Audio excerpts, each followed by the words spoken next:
Hi there, it's Tara, she of all things transformational guidance coaching, transformational bodywork, and for our purposes here today, transformational yoga. Today, I am focusing on squats, and there are so many good reasons why we should include squatting, actually, probably primarily in our lifestyle. And we can do it in our yoga practice as a way to support it doing in our lifestyle. If you travel to other countries like Thailand and India, these places, you can commonly see people actually just passing time squatting. Like they'll wait for a bus squatting or chat with each other squatting, because these cultures were not primarily um, built around sitting in chairs. And so people have adapted to a lifestyle that includes a lot of squatting. And the theory here is that it actually really helps to maintain hip joint health and as well as organ function, especially elimination. And it's excellent for pregnant women and the birthing process and whatnot. But it's also really great for helping to keep the pelvic floor toned. And this qualifies both men and women because we all have pelvic floor muscles. Doesn't matter which gender you are, you have those muscles. And so squatting helps to maintain the right kind of tone and flexibility in those muscles so that the organs there and the glands are working properly for all functions. So squatting is really actually rather important and often lost in our society. And I don't mean only, bend your knees when you go to pick something up. Yes, bend your knees when you go to pick something up, but actually really getting into as much flexion of the hips as you comfortably can and letting the body kind of, you know, marinate with that position. So I'm going to go from high to low, and this is primarily going to be most helpful for people who are on the tighter side. So yes, all of these things are applicable if your hips are very open and you can squat easily. You can still gain a lot of insight from all of these techniques. But also, for those of you who think you can't squat, guess what? I'm going to give you some tricks that might be able to help you get into some healthy squats. And it's a really good thing to do. If you have hip arthritis, you should be doing a little bit. You should be doing what you can so you can do what you can, right? Because the less you do, the less you'll be able to do. So you want to at least, even if you have arthritis, if it's manageable, you want to give at least a homeopathic dose of certain movements that test your range of motion so that you can keep the mobility and the fluidity in your arthritic joints. So if your hips do have some arthritis, at the very least, the first position may be accessible for you, and perhaps even the second position. And for those of you who are flexible, just go along for the plan and have some fun learning. So what you're going to need today is, especially if you're on the tight side, you're going to need a chair and a couple bricks, or, in lieu of bricks, two same height stools would work, or two same size cooking pots would work, two same size, perhaps bricks, actual bricks, something two same size, okay?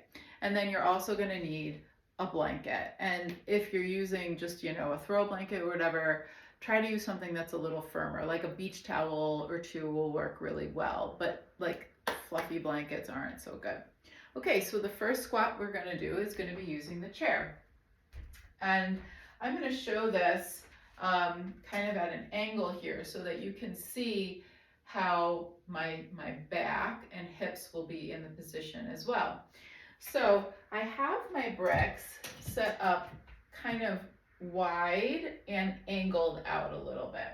And the idea here is that we're going to bring our feet to be wider than our hips and slightly turned out. And And your hips can be kind of moved towards the front edge of the chair. So you're not sitting in the back of the chair or even the center of the chair. You're a little more on the front. And then from here, so this looks like I'm just sitting with my feet lifted, right? So from here, keeping the knees aligned basically over the ankles as best as you can bring your elbows to the inside of the knees, hands into prayer. If you can, bring the thumbs closer to the heart, so you're starting to spread the knees a little bit away. Take a few breaths and lean the chest forward towards the hands as the hands come towards the chest. Notice I am not slumping here. I'm keeping an upward lift of my chest. So my back muscles are doing a little bit of work in this position. And you can take a few breaths and breathe. And even though I can squat much more deeply than this pose does have value for me. So I'm going to pause, breathe, exhale, release any tension in the back of your neck, in your jaw, in your eyes. And if you can, just put a little more pressure on the pinky edge of your feet. Good. And then from here, releasing the arms and then carefully bringing the feet back to the ground. You can take a second if you'd like. And when you're ready to come up, if you need to use your hands on the chair seat or your legs, fine. But if you can, reach the arms forward, take a deep breath, lean the chest forward, and you're going to exhale, press the feet down, contract your pelvic floor, and come on up into Tadasana, mountain pose, bringing the weight a bit to your heels. Okay, good. So that was the first position. Ideal if you can't easily get up and down off the floor, or if you really do have some arthritic problems. Perfectly usable for people who do have more flexibility, but maybe just want to get a squat in midday or something like that. Okay, the next position is you still have some limitations in your hips, but you can get up and down off the floor. So for this one, I'm going to stack my blocks, and again, use what you got, use a footstool or whatever you have around. And these blocks are going to end up underneath my hips. I'm going to sit on them. So my feet are about as wide as my yoga mat. And I'm just going to exhale and squat sitting on these bricks. And notice I'm essentially in the same position as I was on the chair, but just a little deeper. So again, I want to try to, dissuade my body from caving in. So I'm going to put a little pressure on the pinky edge of my feet, elbows to the inner thighs or knees, bringing the hands to prayer pose if that works for your body. Thumbs towards the chest, and then chest lifting up towards the thumbs. And notice that brings a little bit of length through the top of the head. Try to avoid, hyperextending the back of your neck, and also avoid hanging the head. Let's try to have the top of the head in a long line all the way to the tailbone. And so with your breath, again, bring a little bit of emphasis to the pinky edge of your feet. Inhale, exhale, press the outer edges of your feet down and lift up through the top of the head. The shoulder blades can come back. You might start to be feeling a deeper stretch in your inner thighs, groin crease, and whatnot here. Try to release any tension in your pelvic floor as well as the outer thighs. If it's too much to have the arms inside of the knees, perhaps you can just move the legs a little bit closer in and have the arms resting on the knees but sort of pushing them away. So please adapt as you need to for your comfort. When you're ready to come out of the pose, and you can stay as long as you want, keeping the feet in the position they were. If you can, reach the arms forward, lean forward, bear down into your feet. And when you get up, you're going to exhale and contract your pelvic floor muscles. Exhale, contract pelvic floor muscles, and then come into Tadasana. Good. Okay. And now we're going to do it without the bricks. So you can just set those bricks aside. And you can have your feet pretty wide again, about as wide as your yoga mat. And we're going to take the exhale down into the squat. And arms to the inside of the knees if you can. You can have them on the floor if you need to. If you can't quite land the heels down, try two things. Try widening your feet more, or try sitting a little higher using a brick. Now I'm going to bear down to the pinky edge of my feet again, and I'm going to feel those arches of my feet lift a little, and that's going to encourage the top of my head up. So now I'm clearly in a much deeper squat than those previous two. Relax the neck, the jaw, the eyes. Take a few breaths. If you can, allow your hips to settle here. Allow the pelvic floor to release, to soften.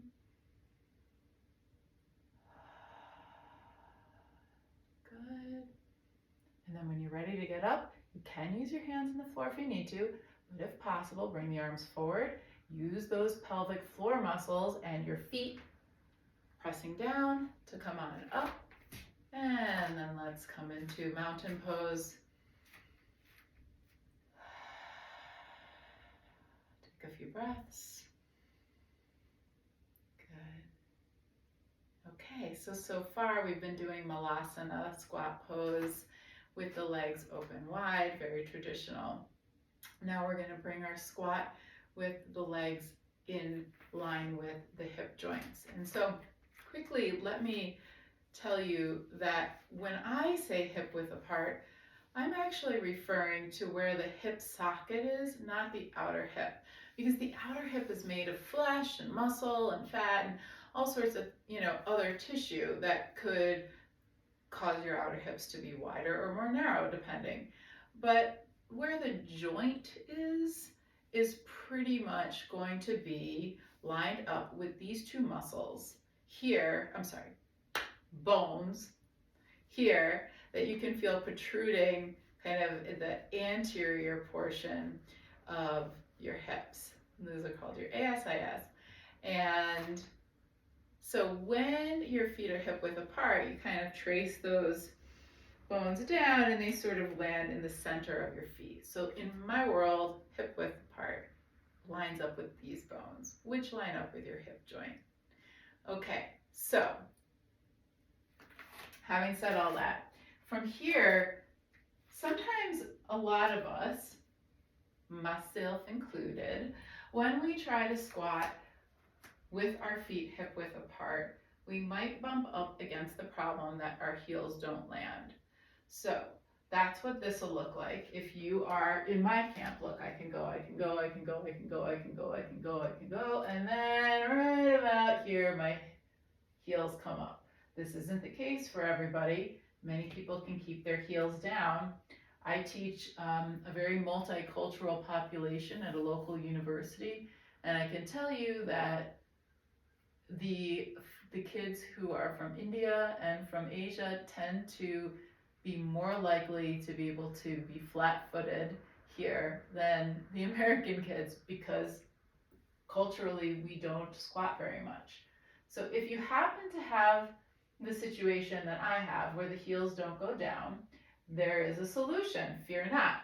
The solution is you're going to use that blanket that you have nearby, and you're going to tuck the blanket underneath your heels. And you're going to tuck enough blanket, so you're going to fold it high enough up that eventually you can sink your heels down. Let the weight of your body rest on your heels, and then walk the arms over the knees, bringing the armpits pretty close to the kneecaps. And in this position, we're going to really release the back by letting the chin come down. Now, if you happen to have a bigger belly or a bigger chest, yes, you might need your feet wider than hip width apart to accommodate your comfort. And that's totally a wise idea. But still try to essentially have the toes pointed forward if you can, and have the heels down.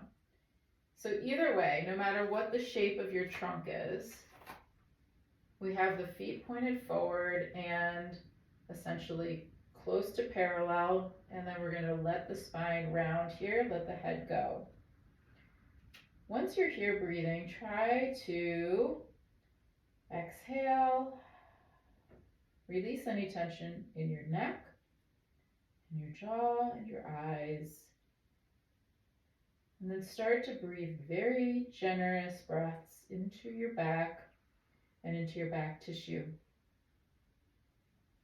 This position is really, really great for people who sit a lot or drive a lot or stand a lot, because it brings the knees and the hip joints past that kind of 90-degree position that they might be in a lot of the day when we're sitting at the desk or whatnot. It actually is really good for the hamstrings, and it's excellent for the organs because of the compression on the abdomen of the thighs and your weight, kind of pressing into the thighs here. This is a very relaxing, calming position. If you want to make it more relaxing or calming, you can rest the forehead down on your, kind of crossed arms or something like that. And then when you're ready to come up, of course you can always lay down. That's a nice thing to do. But if you're going to come up here, why not move the blanket out of the way, bring the weight to the hands, lift up through the hips and drop the head down, and maintain the contact between the belly and the thighs. So whatever amount of bend that you need in your knees to maintain that contact as you lift the sit bones up and wide into a forward fold Uttanasana pose. Let the head dangle, the arms can dangle, cross dangle, or freely dangle.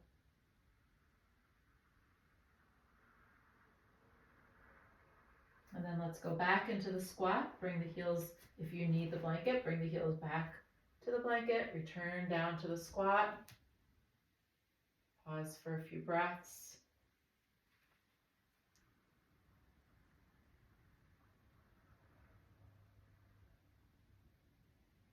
Okay, let's come out again. Take the blanket out.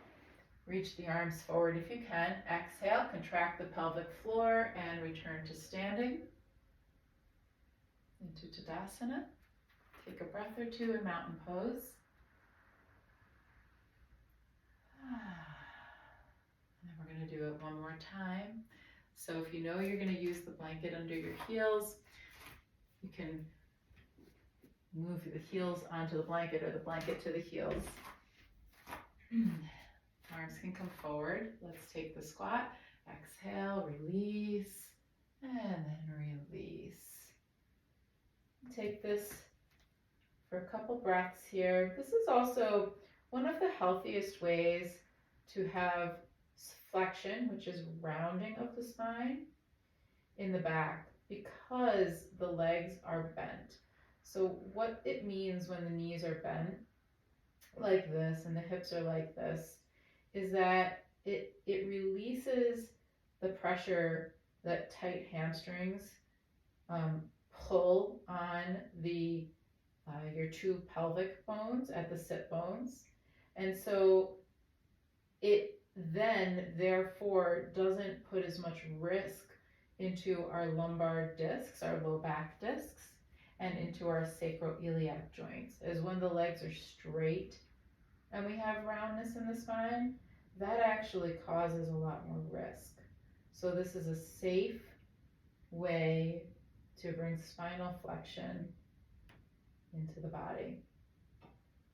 Okay, so let's just this time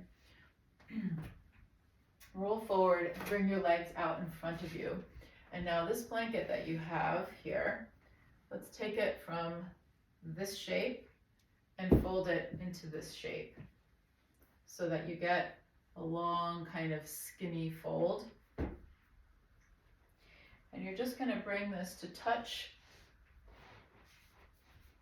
the back of your hips, your tailbone, and you're going to lay down over this. Release the arms into a T shape or a Y shape or whatever is comfortable for you. Reach out through the heels, and we're just doing a little counter pose, a passive supported back bend here. So the top edge of my blanket is below my shoulder blades on my spine. And if I trace that top edge to the front of my body, it's just about at the bottom of my chest bone, the xiphoid process. So I'm lifting, widening, and the back of my neck is nice and long. My chin is kind of, nestled a bit towards the chest, and it's conducive to relaxing the jaw and the eyes. So perhaps 2 or 3 more very deep breaths here.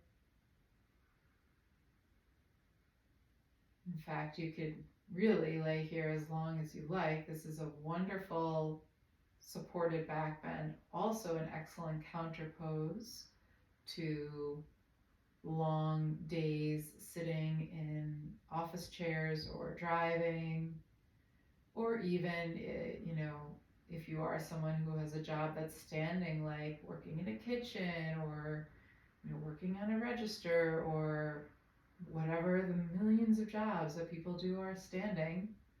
This is a wonderful counterpose to gardening, to shoveling. So I'm going to leave you to either rest here as long as you want, or when you're complete, you can roll off to one side and use your top arm to sit up. And so, my friend, thank you so much for going on this little exploration about the techniques and benefits of squatting. It really is probably one of the most important things that you could take away physically from an intelligent yoga practice is squatting intelligently and integrating it then into your life. So if you got something out of this, please do all the things. Like the video, comment on the video, share this video with someone who's pregnant, share this video with someone who has maybe tight hips or slightly arthritic hips, or use this video to help yourself prevent hip replacements down the line. This is a small but powerful tool that you can integrate for your life and pass on to other people. So I thank you for all that. I hope you have a wonderful day. Namaste.